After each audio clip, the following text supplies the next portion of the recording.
Distinguished guests, good morning. I'm very happy to be able to recognize among the audience people who have played a significant part in ISD's operations and in leading ISD in previous years. I'm happy to join you this morning for the 10th anniversary of the ISD Heritage Centre. When the centre was launched on the 20th of March 2002, the world was still grappling with the shock of the Al-Qaeda attack on 11 September 2001 that brought down the Twin Towers of the World Trade Center in New York and also a section of the Pentagon in Washington, D.C. Never before had the world witnessed a terrorist event on such a scale. 9/11 was significant, not only because it changed the face of global terrorism, but also because of the resultant security implications and challenges for countries like Singapore. 10 years on, and the world is still confronting the terrorism threat, which has evolved over the years. Al-Qaeda's brand of mass casualty attacks has become a mainstay in our security planning.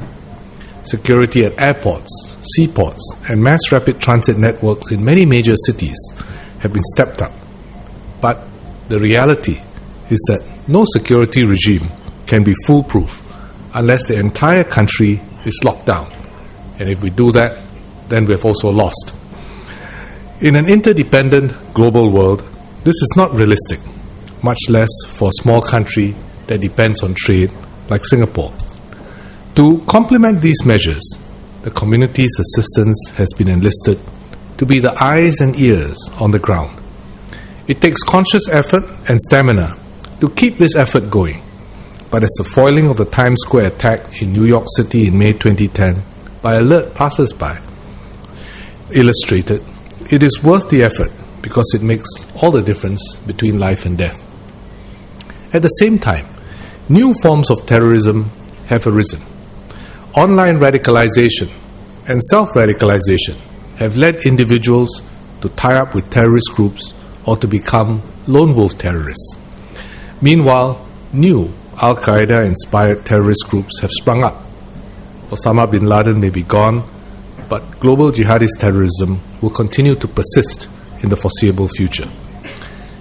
In our own region, in Southeast Asia, the Jamaat Islamiyah and its affiliates continue to be a threat to us. In 2010 and 2011, they had apparently plotted attacks against Singapore and Singapore interests overseas. We are also still faced with a parallel problem of self-radicalization. At the same time, we must continue to watch for other terrorist entities that may conduct activities in Singapore, regardless of whether the actual target is Singapore or a third country that has a presence here. The recent terrorism-related incidents in Thailand serve as a timely reminder that the terrorism threat stems from multiple sources. Terrorism may have been the well-reported threat in the past 10 years, but the threats of espionage and foreign subversion are just as salient today as during the Cold War. Singapore lies at the crossroads where the spheres of influence of major powers intersect.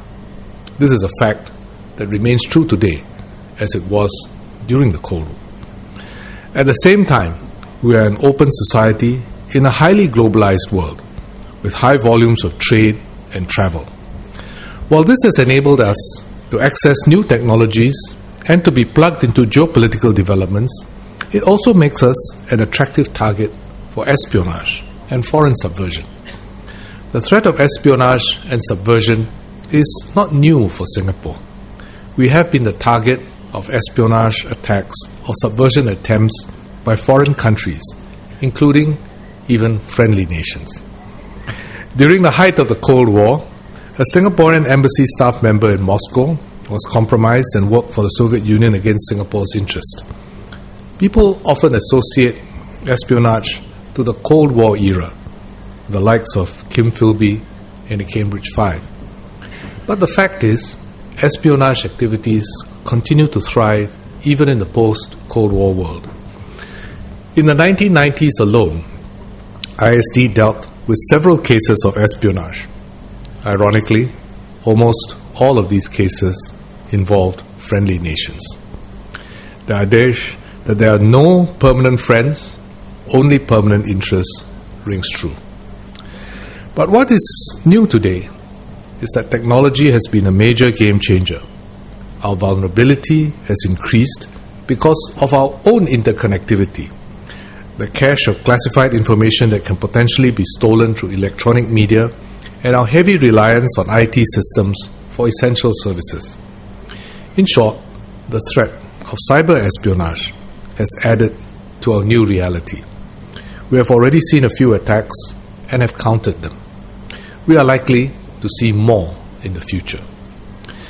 Another major threat to our internal security and peace and stability is racial and religious extremism. In our multiracial, multi-religious, secular society, race and religion will continue to be salient and significant issues that have the potential to be divisive, even explosive. I spoke about global terrorism earlier. Indeed, the most dangerous threat of terrorism to Singapore is its impact on our communal harmony. A terrorism attack carried out by homegrown terrorists can cause serious and long-lasting damage to the trust between our communities.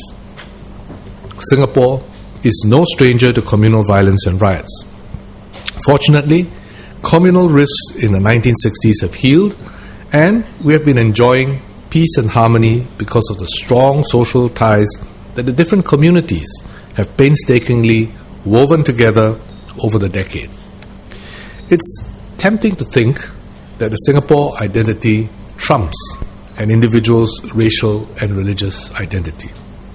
But recent incidents involving insensitive and offensive remarks against other religions here vividly show that the good relations we enjoy cannot be taken for granted. The new variable in the racial and religious field is cyberspace. The Internet allows irresponsible, offensive, and at times seditious comments about other races and religions to be made under the cloak of anonymity.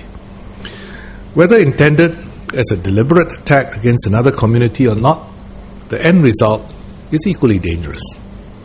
The Internet enables these dangerous remarks to go viral very quickly. This can potentially spiral out of control and rapidly damage intercommunal relations.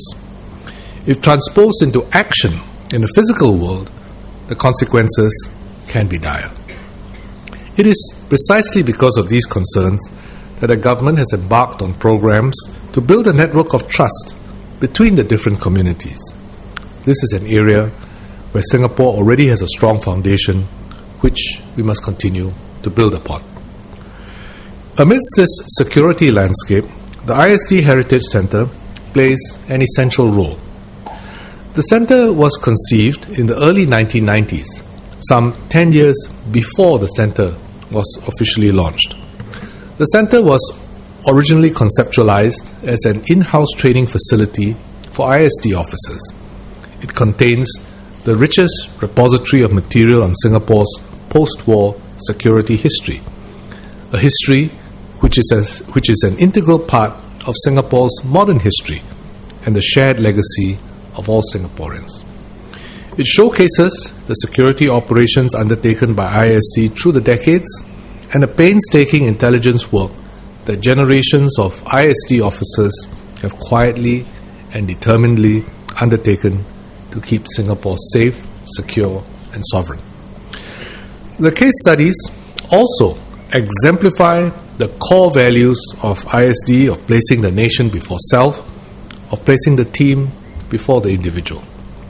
These are values that are conveyed to all new ISD officers upon joining the service. Post 9/11, the Centre has also played an important role in reaching out to civil servants, grassroots leaders under the Community Engagement Program and interracial and religious harmony circles, and members of the public to raise their security awareness. The Centre has also reached out to staff at our airports, seaports, hotels, and car rental companies, as well as taxi drivers, all partners in our counter-terrorism effort. Students have also been a key constituent of the Centre. The cases featured in the Centre are a treasure trove of valuable lessons that they can draw on. These lessons include understanding Singapore's vulnerabilities and fault lines, being aware of new challenges and looming threats to security. The Centre has also supported efforts to nurture the next generation of religious leaders so that they better appreciate the sensitivities and complexities of race and religion in Singapore. Just last month, the Centre hosted visits by madrasa students who are preparing for the Inter-Madrasa Forum on Preserving Peace. Since its opening in 2002, more than 60,000 visitors have toured the ISD Heritage Centre. In 2011 alone, the Centre hosted more than 10,000 visitors. Meanwhile, another 70,000 people have been engaged in the Centre's mobile exhibitions held in schools, tertiary institutions, community centres and shopping malls. And today, the Centre launches its new counter-terrorism gallery.